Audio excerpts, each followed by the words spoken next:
महाजनांच्या उपस्थितीमध्ये नाशिकमध्ये mega incoming मनसेच्या दिनकर पाटलांसह ठाकरेंच्या शिवसेनेचे माजी महापौर विनायक पांडे आणि यतीन वाघ भाजपमध्ये, तर काँग्रेसच्या शाहू खैरेंचाही भाजपमध्ये प्रवेश। ठाकरे बंधूंच्या युतीनंतर काल नाचले, पेढे वाटले आणि आज भाजपात पक्षप्रवेश। मनसेचे दिनकर पाटील आणि ठाकरेंच्या शिवसेनेचे विनायक पांडे यांचे रात्रीतून मतपरिवर्तन। राज ठाकरेंवर कुठलीही नाराजी नाही, फक्त विकासासाठी भाजपमधील पक्षप्रवेशानंतर दिनकर पाटलांची प्रतिक्रिया। नाशिकमध्ये झालेल्या भाजप प्रवेशाला देवयानी फरांदेंसह कार्यकर्त्यांचा विरोध। गिरीश महाजन यांच्या समोरच भाजप कार्यकर्त्यांची घोषणाबाजी, विरोध डावलून पक्षप्रवेश केल्यामुळे नाराजी।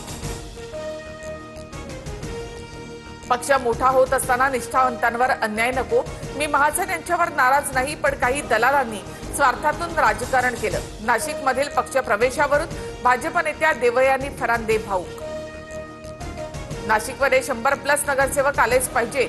पक्षामध्ये प्रवेश केलेल्यांवर अन्याय होणार नाही, सर्व मिळून भाजप म्हणून काम करू, गिरीश महाजन यांची प्रतिक्रिया। कार्यकर्त्यांना फोडावं लागतं हे श्रीमंत भिकाऱ्यांचं लक्षण। महाजन स्वतःला बाहुबली समजतात। कार्यकर्त्यांचा विरोध असून सुद्धा कुणाला न जुमानता पक्षप्रवेश केला, संजय राऊतांची टीका।